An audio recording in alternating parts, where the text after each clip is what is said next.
नमस्कार दोस्तों, एक नई सुबह, एक नया व्लॉग। ऑफिस के लिए निकला हूँ। मौसम बहुत ही बेहतरीन हो रहा है, बहुत ही बेहतरीन। आपको दिखाता हूँ मैं भी, रुकिए। ये देखिए, बादल हो रहे हैं, बारिश हो रही है सुबह से, हल्की हल्की, बहुत ही हल्की हल्की। उसकी वजह से थोड़ा सा उमस अब कम हुई है, बूंदाबांदी चल रही है। देखिए कितना खुशगवार मौसम है। ऐसे मौसम में ड्राइव करने का मज़ा आ जाता है। तो टाइम अभी हुआ है 9:23 और हम लोग ये देखिए फ्लाईओवर पे चढ़ रहे हैं। ये एरिया कुनाड़ी एरिया कहलाता है और ये फ्लाईओवर एक्चुअली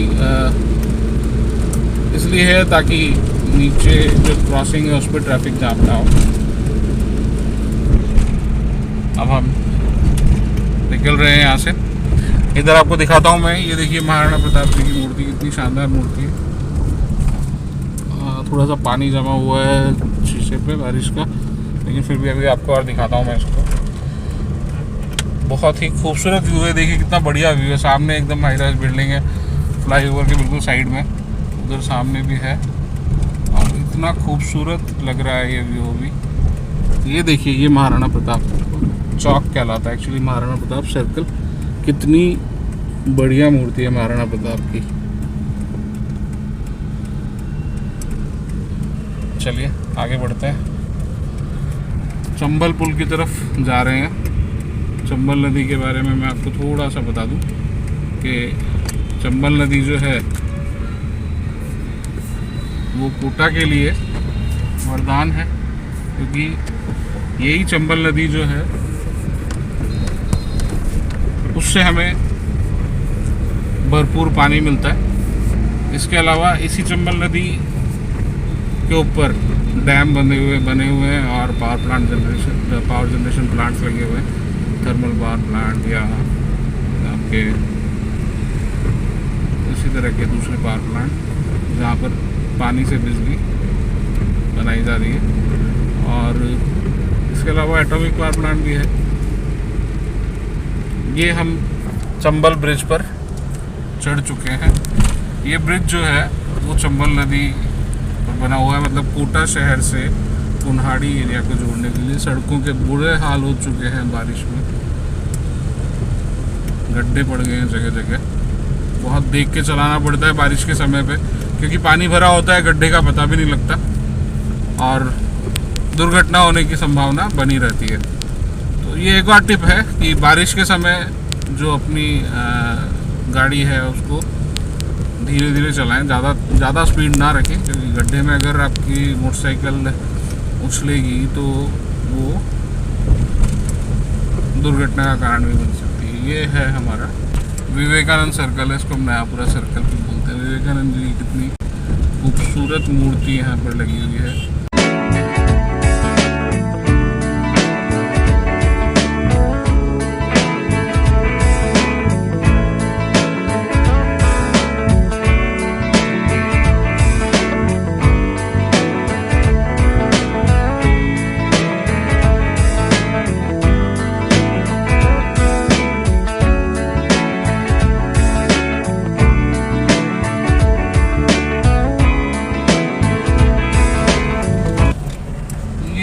महाराजा अग्रसेन चौराहा है।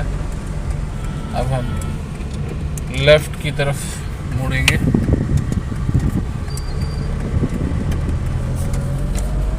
ये सामने जो आप देख रहे हैं, ये मेरे सीधे हाथ पे जो है शारबाग है। ये मॉर्निंग वॉक के लिए लोग यहाँ आते हैं सुबह, और शाम को अपनी इवनिंग वॉक के लिए आते हैं। काफ़ी बड़ा बाग है, महाराजा ने बनवाया हुआ है, मतलब उस टाइम का है ये। इधर जो है मेरे साइड में, ये सामने देखिए, ये है उम्मेद क्लब।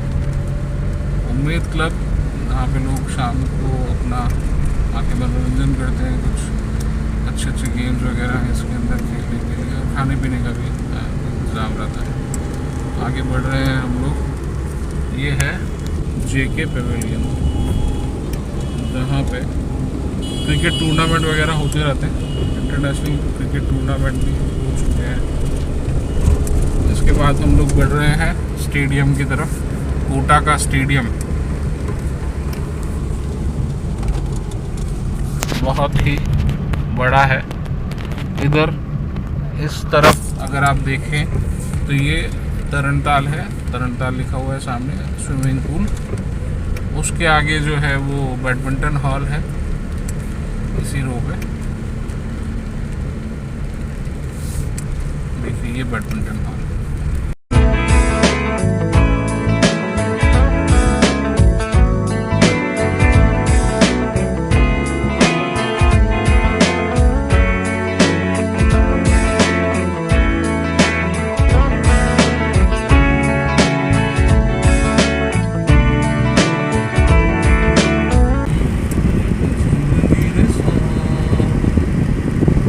जब घुंघरूं सी बजती है बूंदे, हर माह हमारे पलके न मूंदे, कैसे देखे सपने नयन, सुलग सुलग जाए मन, भीगे आज इस मौसम में, लगी कैसी ये अगन, रिमझिम गिरे सावन, सुलग सुलग जाए मन, भीगे आज इस मौसम में, लगी कैसी ये अगन, रिमझिम गिरे सावन।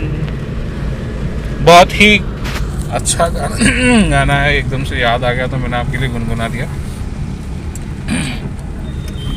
ये हम लोग शहर की तरफ जा रहे हैं धीरे धीरे। वैसे मैं गांव से नहीं आया हूँ, है तो शहर का ही पार्ट, लेकिन होता क्या है कि नदी की वजह से वो थोड़ा सा आउटस्कर्ट्स में माना जाता है। ये देखिए कितना खूबसूरत, मतलब आप देखिए कितनी ग्रीनरी है। ये एरिया जो है, ये यहाँ से लेकर उधर जहाँ से हम लोग आए हैं अभी, वो एरिया में टेम्परेचर जो है लगभग 3 से 4 डिग्री सेंटीग्रेड गर्मियों में भी कम मिलता है, क्योंकि ग्रीनरी बहुत ज़्यादा है, पेड़ है बहुत अच्छे।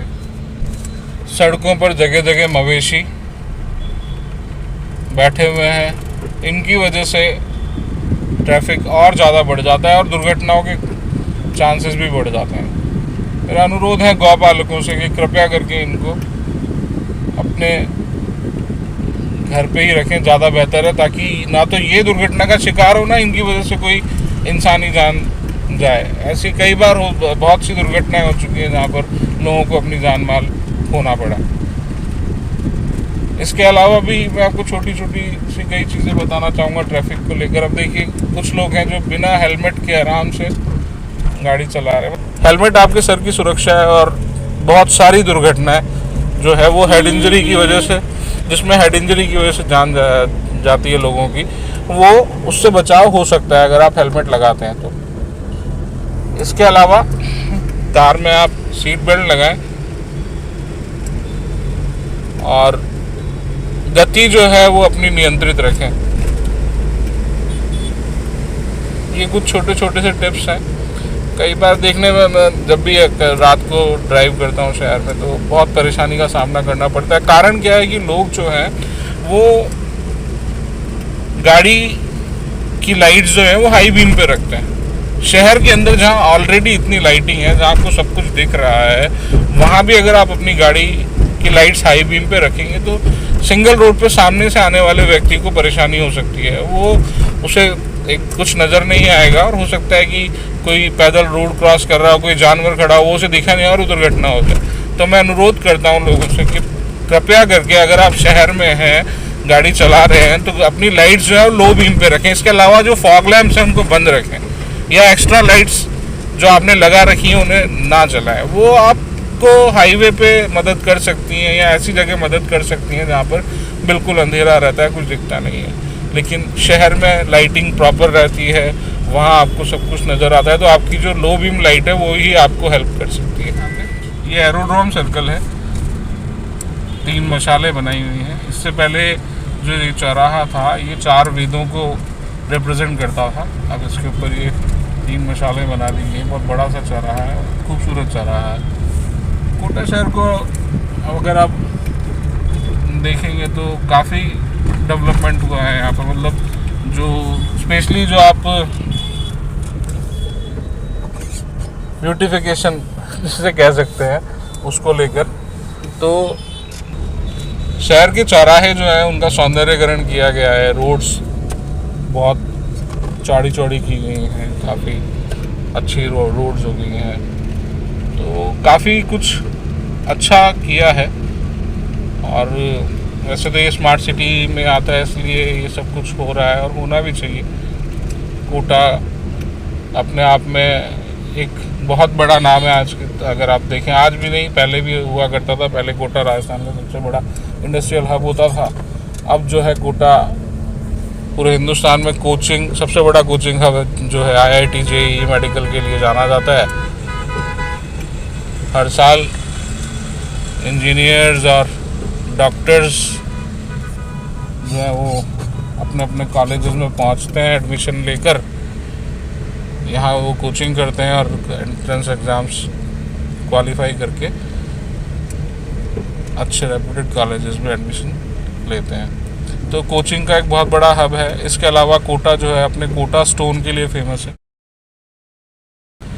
कोटा स्टोन जो आप फ्लोर वगैरह में यूज़ होता है, आपने देखा हो तो कई रेलवे प्लेटफॉर्म्स पे ग्रीन कलर का पत्थर लगा होता है। वो ग्रीन कलर का पत्थर जो है वो कोटा स्टोन ही है मोस्टली जगह पर। और इसके अलावा एक और पत्थर है जिसे हम सैंडस्टोन बोलते हैं, लाल रंग का और थोड़ा सा ग्रे कलर का पत्थर होता है, रफ पत्थर होता है।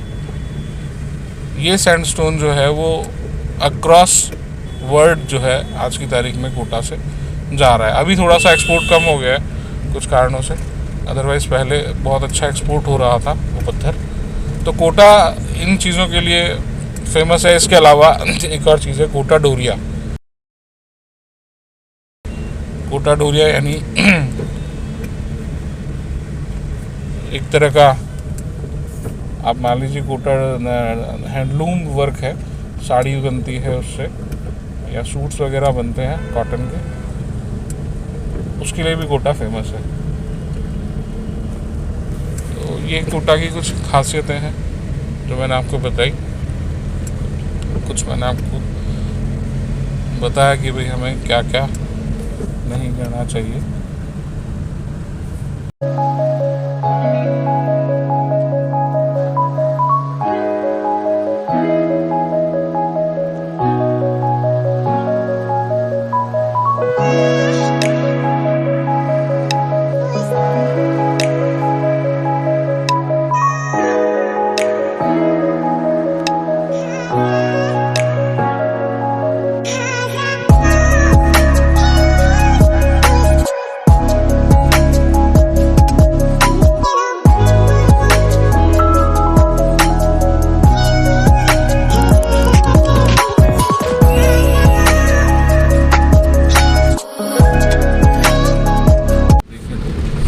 सिटी पार्क है, सिटी पार्क और ऑक्सीजोन, बेसिकली इसको ऑक्सीजोन कहा जाता है क्योंकि यहाँ पे बहुतायत में पेड़ लगाए गए हैं। स्पेशली इसको ऑक्सीजोन बनाया गया है, इतने पेड़ लगाए गए हैं कि बहुत बड़े एरिया में ये ऑक्सीजन प्रोड्यूस करते हैं ये पेड़। सामने जो आप देख रहे हैं ये हाई राइज बिल्डिंग्स हैं। ये पूरा एरिया जो है एक तरह से पहले पुराना कोचिंग है, मतलब ये कोचिंग हब है। यहाँ पे कोचिंग्स खुले हुए हैं, उन्हीं के लिए देखिए ये रेजिडेंशियल बिल्डिंग्स बनी है। इधर आप देखिए ये शॉपिंग कॉम्प्लेक्स है वेस्ट साइड। सामने आपको इधर नज़र आ रहा होगा ARG और पांड्या लिखा हुआ है। ये हमारे यहाँ का सिटी मॉल है। ये मॉल है, बहुत बड़ा मॉल है।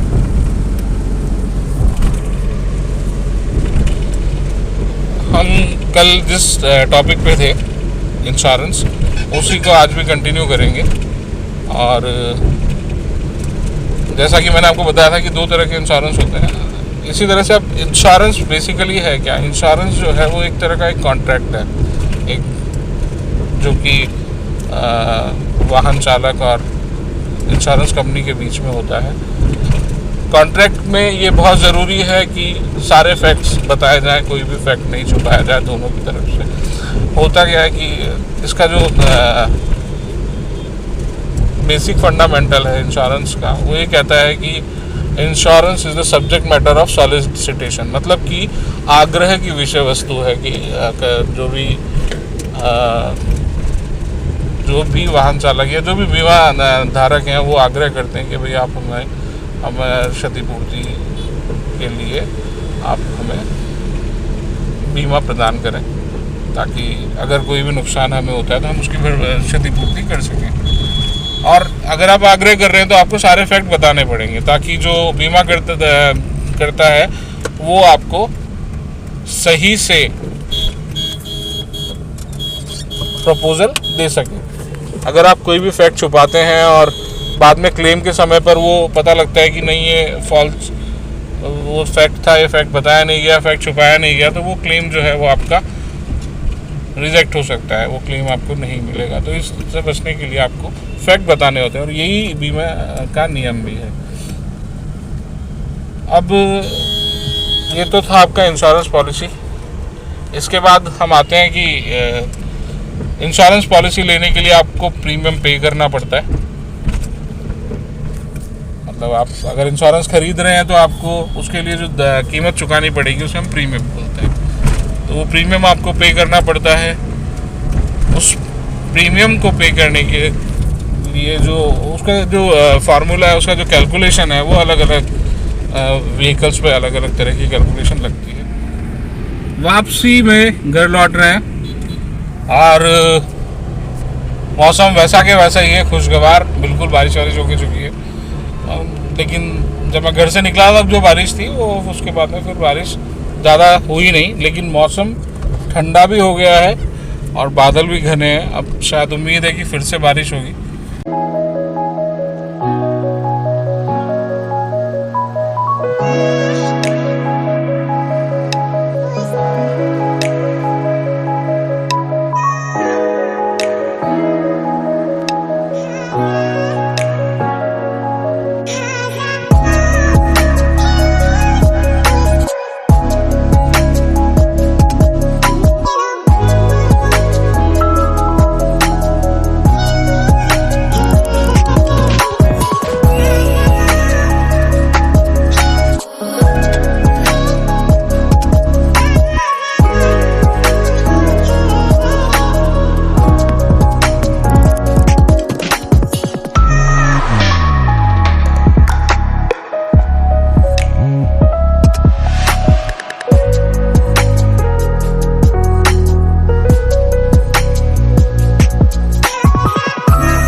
जैसा कि मैं सुबह भी आपको बता रहा था कि सौंदर्यकरण में कहीं कोई कमी छोड़ी नहीं है, बहुत अच्छा काम हुआ है। बस अब देखते हैं कि मेंटेनेंस कितने टाइम तक हो सकता है, क्योंकि हम लोगों के यहाँ पर एक ही समस्या रहती है कि हम लोग चीज़ें तो बहुत सारी बना लेते हैं मगर उसको मेंटेन नहीं कर पाते। ये एक बहुत बड़ी समस्या है। अगर उम्मीद करते हैं मेंटेनेंस होगा। ये वही अपने ये संग्रहालय है यहाँ का। इसके अलावा ये वो जो है इसके पीछे वही शारबाग का पूरा एरिया है। शारबाग एक बहुत बड़े एरिया में फैला हुआ है, बहुत बड़े एरिया में फैला हुआ है, और अच्छा खासा वॉकिंग ट्रैक बना हुआ है। बीच में बच्चों के लिए काफ़ी झूले वगैरह लगे हुए हैं, ग्रीनरी है। तो ये सब कुछ है। हम लोग वापस से त्रिमूर्ति के सामने से निकल रहे हैं, जैसा कि मैंने सुबह भी आपको बताया था। पंडित जवाहरलाल नेहरू, मोहनदास करमचंद गांधी जी और हमारे सरदार वल्लभ भाई पटेल, इन तीनों की मूर्ति है ये।